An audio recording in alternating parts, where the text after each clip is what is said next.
జూబ్లీహిల్స్ ఉప ఎన్నికను ప్రతిష్టాత్మకంగా తీసుకున్న కాంగ్రెస్ ప్రచారాన్ని ముమ్మరం చేసింది. ఇప్పటికే పలువురు మంత్రులు, పార్టీ నేతలు విస్తృతంగా జనం చెంతకు వెళ్తూ ఉండగా ఇవాళ్టి నుంచి వచ్చే నెల 5 వరకు కార్నర్ మీటింగ్లో ముఖ్యమంత్రి రేవంత్ రెడ్డి పాల్గొననున్నారు. కాంగ్రెస్ అభ్యర్థిని గెలిపించడం ద్వారా కలిగే ప్రయోజనాలను వివరిస్తూ ప్రత్యర్థి పార్టీలను లక్ష్యంగా విమర్శలు గుప్పించనున్నారు.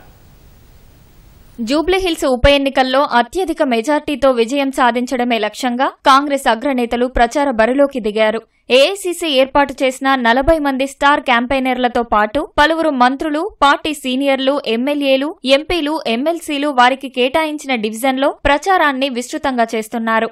మంత్రులు పొన్నం, వివేక్, సీతక్క, జూపల్లి, తుమ్మల, కోమటిరెడ్డి, ఉత్తమ్, కొండా సురేఖ జనం చెంతకు వెళ్లి ప్రభుత్వం చేపట్టిన సంక్షేమ పథకాల గురించి వివరిస్తూ ఓట్లు అభ్యర్థిస్తున్నారు.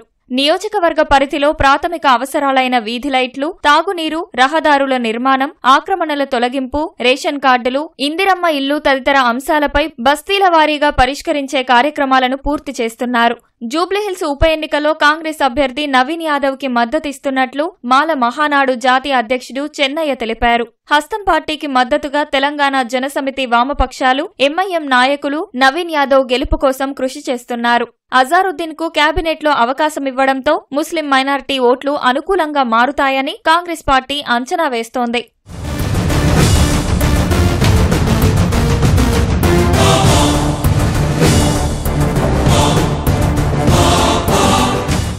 ఇవాల్టి నుంచి వచ్చే నెల 5 వరకు 2 విడతల జూబ్లీహిల్స్ ఉప ఎన్నికల ప్రచారం జోరందుకోనుంది.